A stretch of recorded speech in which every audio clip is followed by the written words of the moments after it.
Welcome or welcome back to my YouTube channel. My name is Beth, also known as Dorian's Books, and today I'm going to be doing the BOOKTUBE Newbie Tag. Now technically I started this account in 2020, so I can't call myself a newbie, but it is only this year that I've begun consistently posting long form content, so I feel like in that regard I am definitely still a newbie, and I make the rules here, so I am still going to film this tag. Without further ado, let's get into it. I started this channel, again as I said, in 2020, and I started it at the same time as I started my BookTok and my Bookstagram account, so it just kind of felt natural to also make a BookTube account, but I didn't really utilise it for a while, and then only really started posting shorts on it whenever shorts happened. I can't even remember when we were able to start posting YouTube shorts, if that happened in 2020 or not. The reason why I've started posting long form content and kind of doing this style of content compared to short form is that I've just lost that passion a little bit for short form content, which is really sad to say. It feels a lot more like an obligation than something that I really love doing, and obviously that's not good when this is what I really want to do and love doing. So doing this, having this channel, doing this type of content is kind of a way for me to spark my creativity again and fall in love with book content and talking about books and reading. I haven't fallen out in love with reading, let's make that clear. I've just kind of fallen out in love with the act of filming a video, which is really sad because I've been doing it for so long and it's been such an integral part of kind of my passion and my career. So this is kind of a way for me to use my creativity in a new space in order to learn new things like editing, be more comfortable in my own skin, because talking to a camera is very different than lip syncing to a trending sound. So that's kind of why I decided to start this channel. What do I bring to BookTube? Absolutely nothing that hasn't been done before.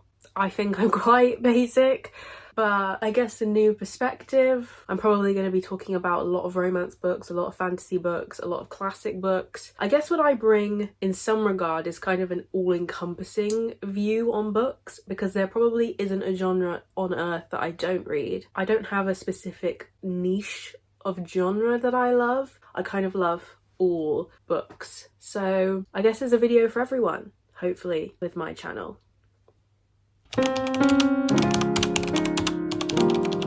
The thing I'm most excited for, probably again just falling in love with content and talking about books and being able to yap about books in my room. This has been a huge shift for me because I didn't realise how much fun it was to sit down and film myself yapping about books for 30 minutes at one time. I really recommend doing it. It's so much fun. I guess I'm just excited to continue this journey even if no one watches, even if it's just my friends and my family watching.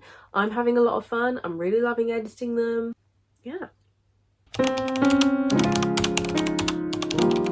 This is such a loaded question. It would be easier to be like, what don't I love about reading? I love everything about reading. Obviously, because I started in lockdown, that's when like this, I call it the second wave of love of reading for me hit, because I've always been a huge reader. Reading's been a very big part of my family and my childhood, and in that regard, I love it because it just feels quite nostalgic, and it's something that me, my sister and my mum all have in common. It's a love that we all share. I love that it kind of brings us together in that way. I kind of love the way you can just escape and fall into a book and just be transported to a brand new universe, a brand new world that you have no idea what it's about, and you can just fall in love with characters and meet new characters and discover people that you might not meet in your everyday life, and people who are struggling with things you didn't even know people could struggle with. And the fact that every reader can find themselves in a character in a book is so special, and the way you can just escape into a world and kind of forget about your worries and the troubles and everyday life, because sometimes life can suck, and being able to have just the ability to open a book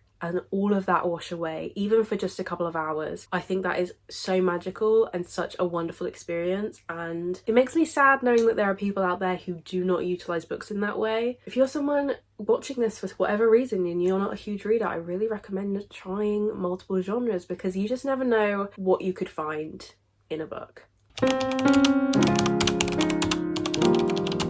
The book that got me into reading, officially I say, is Twilight, because I read that at probably too young of an age and it changed my brain chemistry in a way that I wasn't prepared for, but that is like the first official series I read. But pretty much all of my reading from probably the age of 8 to about 14 was directly inspired by whatever my older sister was reading, because she was into all of the iconic series. I actually, Ellie, if you're watching this, I just want to say thank you for my entire career, because without her reading the books, I don't know if I ever would have read them. Because I saw her and her friends all reading books, it made me want to read them. Because of her, I read Twilight, obviously, and then I read Shadowhunters, and then I read The Hunger Games, and then I read Divergent, and it was all directly because of her and what she was reading, and because I thought she was cool, even though I will never admit that to her face. Ellie, you can clip this, but I'm never going to say it to your face. I did read Twilight because I saw her reading Twilight, and her friends were obsessed with it, and I thought, I want to be involved. So I read it. And here we are. Again, this is kind of hard to trace. My mum tried her hardest when I was younger to really get me into reading. I wasn't always so successful. However, again, because of my sister, my love of reading did ignite and spark and just spiral a bit out of control. I think I've always been a reader, and I've always had books in my life, and books have always directly impacted my life and the things I do and the things I've loved. But I probably would say that my main love of reading probably started around age of 8. And since then it spiraled, but it really spiraled out of control, obviously in lockdown, along with everyone else, when BookTok exploded and everyone was reading. But I've always had books and reading and literature in my life. I don't know if this question means physically where I read, or if it means in what format, so I'm just going to answer both. I would say about 80% of the time I'm reading a physical book. There is nothing like having a physical book in front of you. Then I'd say 15% of the time would be ebooks or e-formatted books. I have a Kindle and I love reading on my Kindle, especially when I'm traveling, or just sometimes reading on a Kindle, it's a lot easier, you know, it's a lot lighter. Especially if a book's hardback. Hardbacks can hurt my hands. Sometimes even paperbacks can be, you know, a little bit difficult to read, and the Kindle is just so easy. So every now and then I do use my Kindle, and then I'd say the other 5% would be audiobook. I'm not a huge audiobook girly, but I do sometimes occasionally like to listen to one. If I am listening to an audiobook, I typically listen to it on Spotify. This is not sponsored. I do listen to it on Spotify because with premium you get 15 hours a month of free listening for audiobook, and that is about on average probably like a 300-page book. One audiobook a month is probably my average of what I listen to. Physically, where do I read? You're looking at it. This is my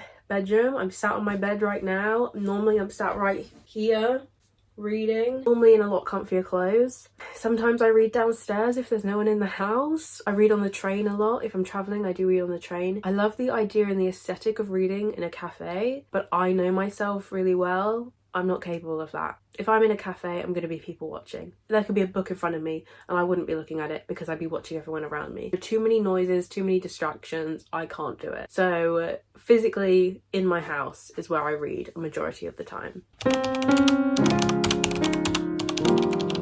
Again, I think I kind of answered this one. Pretty much every genre. There isn't really a genre of book that I don't read. Apart from, I think non-fiction is my biggest weakness, in that I don't read a lot of non-fiction. But other than that, I think I do read a really all-encompassing amount of genres. You know, fantasy and romance and thriller are probably my three biggest genres. When you look at my bookshelves, they're the ones that probably stick out the most. But I still love, you know, just general fiction, women's literature, weird girl literature, horror. Translated fiction is a big one. That's not a genre, but dark romance, sci-fi. Greek mythology is another big genre. This shelf behind me right here, this is my entire Greek mythology shelf, fiction and non-fiction. So yeah, I think books I love to read, any and all. I'm not picky when it comes to my books. If a book sounds like it's going to be interesting, I'm likely going to read it. Chaotic is the answer to that question. The last time I counted, I have over 1,000 books, which is a lot of books, especially when I only have one room that is mine, and that is my bedroom. So both of the main walls in my room, as you can see here and here, which I will include videos of, is just bookshelves. There are books everywhere in my room. There are books piling on the floor, there are books on top of the bookshelves. I have simply run out of space. I unhaul books so often. I try to unhaul books maybe once a week because of how overwhelming it can get in this room with the lack of space for anything other than books. Obviously I buy books for myself and I buy books from charity shops, but I also am very lucky that publishers send me books. Extremely grateful for it, and I am so thankful that that's even a possibility. There is no order. I love when people do a bookshelf tour and their books are ordered by genre or colour or author or alphabetical order or any of this. That's not me. I don't have the room to do that. I don't have the room or the time or the patience, and there's no possible way to do that for my bookshelves because there's just no room. So the way I organise my books is, if it fits, it sits. Basically fill up any hole possible because I'm running out of space and my floor is bending and I'm worried that the structural integrity of my room is not going to hold up against the weight of these books. So that was the BOOKTUbe newbie tag. I'll have those questions down below in the description if you want to do them yourself. Thank you so much for watching. I really appreciate it. If you like this video, please remember to like and subscribe down below, and I will see you in the next one.